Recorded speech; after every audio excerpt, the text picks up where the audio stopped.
చైనాలో మింగ్ డైనాసిటీకి సంబంధించిన 13 డింగ్లింగ్ సమాధులు ఉన్నాయి. అందులో ఆర్కియాలజిస్టులు 2008లో త్రవ్వకాలు జరుపుతున్నప్పుడు ఒక సమాధి దగ్గర మట్టితో కప్పి ఉన్న ఒక చిన్న రింగు లాంటిది కనపడుతుంది. ఆ మట్టిని వాళ్ళు క్లియర్ చేసి చూసిన తర్వాత వాళ్ళు చాలా ఆశ్చర్యపోతారు.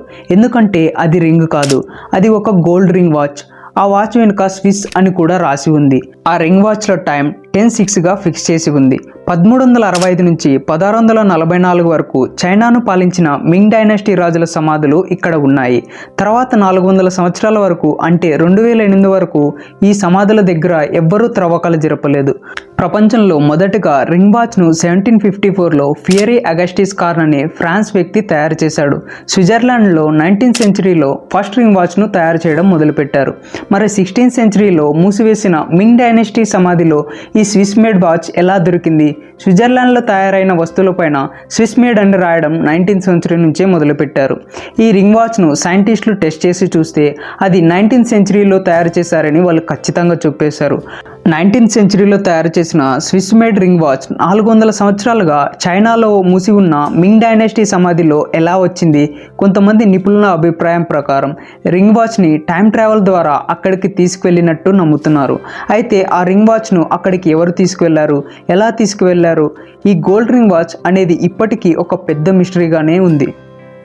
ఇలాంటి టైం ట్రావెల్ స్టోరీస్ గురించి తెలుసుకునే ముందు ఈ ఎస్జీ టాక్స్ ఛానల్ని సబ్స్క్రైబ్ చేసుకుని వీడియో నచ్చితే లైక్ చేసి షేర్ కామెంట్ చేయడం మర్చిపోకండి. 1935లో బ్రిటిష్ రాయల్ ఎయిర్ ఫోర్స్కు చెందిన ఎయిర్ ఫోర్స్ కమాండర్ విక్టర్ గోడాడ్కు టైం ట్రావెల్కు సంబంధించిన ఒక అనుభవం ఎదురైంది. 1935లో విక్టర్ గోడాడ్ తన బ్రిటిష్ RAF బైప్లైన్లో స్కాట్లాండ్లోని ఎడిన్బర్గ్ నుండి ఇంగ్లాండ్లో ఉన్న యాండోవర్ ప్రాంతానికి వెళ్ళాడు. తిరిగి యాండోవర్ నుండి ఎడిన్బర్గ్ వచ్చేటప్పుడు తన ప్లేన్లో స్కాట్లాండ్కు చెందిన డెర్మ్ ప్రాంతంలో ఉన్న ఎయిర్ఫీల్డ్ మీదుగా ప్రయాణిస్తున్నాడు. డెర్మ్ ఎయిర్ఫీల్డ్ను మొదటి ప్రపంచ యుద్ధంలో యూజ్ చేశారు. కానీ 1935లో ఇది శిథిలమై ఉన్న ఒక ఎయిర్ఫీల్డ్. నిజానికి ఈ ఎయిర్ఫీల్డ్ ఒక పాడైపోయిన పొలంగా ఉంటుంది. ఆ డెర్మ్ ఎయిర్ఫీల్డ్ మీదుగా విక్టర్ వెళ్తున్నప్పుడు సడన్గా భయంకరమైన ఒక పెద్ద తుఫాను విక్టర్ ప్లేన్ను తాకింది. ఆ తుఫాను గోధుమ పసుపు రంగు ఉన్న ఒక పెద్ద మేఘాలు గాలులతో ఉంది. ఆ తుఫాన్ వల్ల విక్టర్కు దారి సరిగ్గా కనపడలేదు. అలాగే ఆ ఫ్లైట్ కంట్రోల్ తప్పి కిందకు పడిపోతుంది. కానీ అంతలో సడన్గా ఆ రంగు మేఘాలు, తుఫాను గాలులు అన్నీ మాయమైపోయాయి.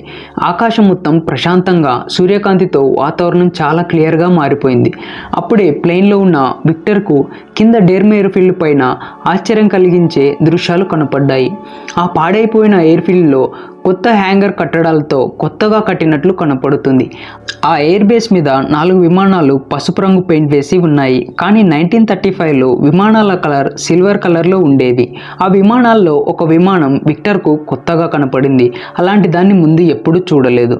అంతేకాకుండా ఆ ఎయిర్ఫీల్డ్లో కొంతమంది మెకానిక్లు బ్లూ కలర్ యూనిఫామ్ని వేసుకొని ఉన్నారు. కానీ 1935లో బ్రిటిష్ RAF మెకానిక్ల యూనిఫామ్ కలర్ బ్రౌన్ కలర్గా ఉండేది.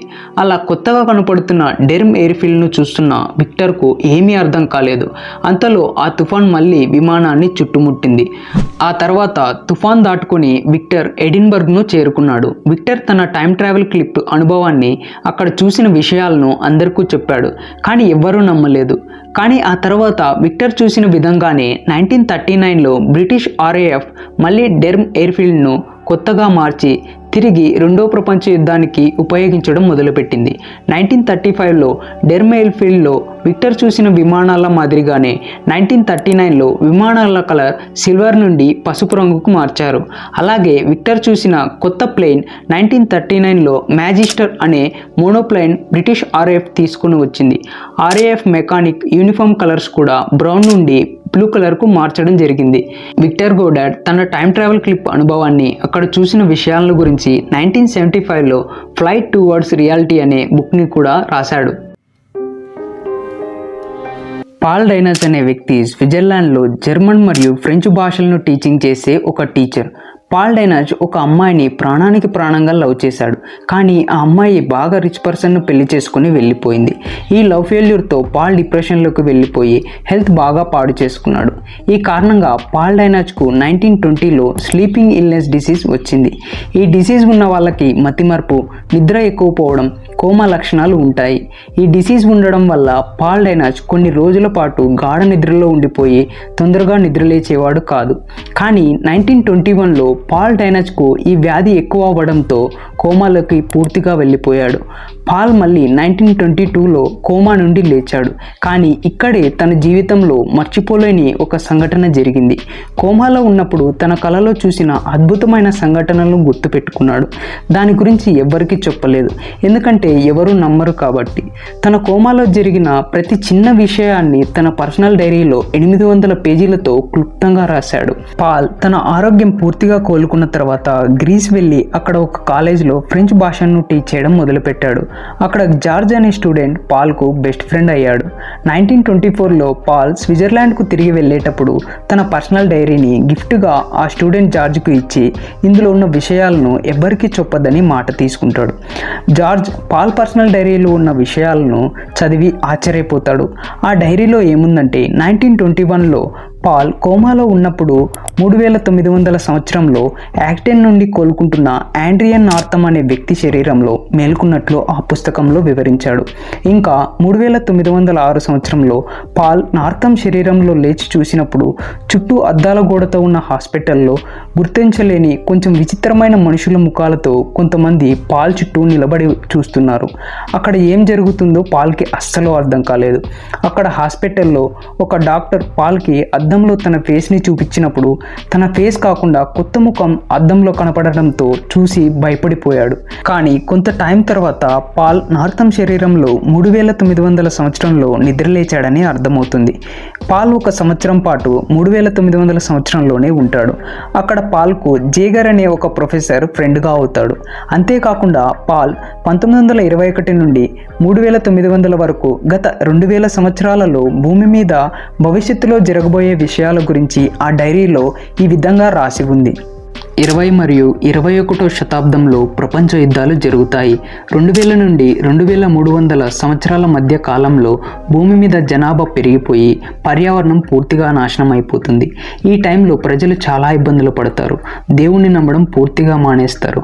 2200 నుండి 2265 సంవత్సరాల మధ్య కాలంలో మనుషులు అంతమయ్యే దశలో మార్స్ ప్లానెట్కి 2 కోట్ల మంది దాకా ప్రజలు వలస వెళ్ళిపోతారు. కానీ మార్స్ గ్రహం మీద కూడా డిజాస్టర్స్ వల్ల చాలా మంది చనిపోవడంతో మళ్ళీ భూమికి తిరిగి వస్తారు. 2309 సంవత్సర కాలంలో భూమి మీద విపరీతమైన యుద్ధాల వల్ల ప్రపంచ జనాభా 70% వరకు మాయమైపోతుంది. 2390 సంవత్సరంలో భూమి మీద ఉన్న మనుషులంతా వన్ వరల్డ్ గవర్నమెంట్ను ఏర్పాటు చేసుకుంటారు. అంటే అన్ని ఖండాలు దేశాలకు కలిపి ఈ ఒక్క గవర్నమెంటే అధికారంలో ఉంటుంది. ఈ టైంలోనే మనుషులు గొప్ప సాంకేతిక అభివృద్ధిని సాధించి మనుషుల మధ్య ఎటువంటి భేదాలు లేకుండా సమాన హక్కులను స్వేచ్ఛను పొందుతారు. 3300 నుండి 3400 సంవత్సరాల మధ్య కాలంలో భూమి ఒక స్వర్ణయుగంగా తయారవుతుంది. ఈ టైంలో భూమి మీద ప్రజలకు అన్ని వస్తువులు ఫ్రీగా దొరుకుతాయి. డబ్బు అనే మాటే ఉండదు. పేదరికం అస్సలు ఉండదు. మళ్ళీ దేవుని నమ్మడం, పూజించడం మొదలు పెడతారు. ఇక్కడ ఒక మనిషి తన జీవితకాలం మొత్తంలో 2 సంవత్సరాలు మాత్రమే పనిచేయవలసి ఉంటుంది. తర్వాత ఎవరికి నచ్చినట్టు వాళ్ళ జీవితాన్ని వాళ్ళు నచ్చిన విధంగా గడపవచ్చు. ఈ టైంలో మనుషుల స్వార్థం, ద్వేషం అనేవి అస్సలు కనపడవు. మనిషి బాడీ పార్ట్స్లో పరిమాణాల్లో చాలా మార్పులు వస్తాయి. మనిషి యొక్క తెలివి చాలా అమోఘంగా ఉంటుంది. ప్రతి మనిషి గొప్ప స్పిరిచువల్ నాలెడ్జ్ను కలిగి ఉంటాడు. ఈ కాలంలో మనిషి టెలిపోర్ట్ మిషన్ ద్వారా భూమి మీద ఉన్న ఒక ప్రదేశం నుండి మరొక ప్రదేశానికి క్షణాల్లో చేరుకుంటాడు. టెలిపతి ద్వారా మనుషులు ఒకరితో ఒకరు కమ్యూనికేట్ చేసుకుంటారు. మనుషులు వాళ్ళ జ్ఞాపకాలను ఒక మిషన్లో సేవ్ చేసుకుంటారు. అంతేకాకుండా ఇతర గ్రహాల మీద ఉన్న ఏలియన్స్తో కూడా సంబంధాలను ఏర్పరచుకుంటారు. ఈ విధంగా పాల్ డైనాచ్ పర్సనల్ డైరీలో ఉన్న విషయాలను తన స్టూడెంట్ జార్జ్ 1944లో జర్మన్ భాషలో ఉన్న ఈ డైరీ ఇంగ్లీష్లోకి ట్రాన్స్లేట్ చేసి క్రానికల్స్ ఆఫ్ ది ఫ్యూచర్ అనే పేరుతో బుక్ను పబ్లిష్ చేస్తాడు. ఈ పాల్ డైనాచ్ టైం ట్రావెల్ చేసి ఫ్యూచర్లో ఇవి జరిగాయి అని చెప్పిన విషయాల గురించి మీరు ఏమనుకుంటున్నారు? నాకైతే కల్కి పురాణం ప్రకారం కలియుగాంతంలో కల్కి భగవానుడు చెడును అంతం చేసి సత్యయుగాన్ని ప్రారంభించడం గుర్తొస్తుంది. ఎస్జీ టాక్స్ ఛానల్ని సబ్స్క్రైబ్ చేసుకుని వీడియో నచ్చితే లైక్ చేసి షేర్ కామెంట్ చేయడం మర్చిపోకండి.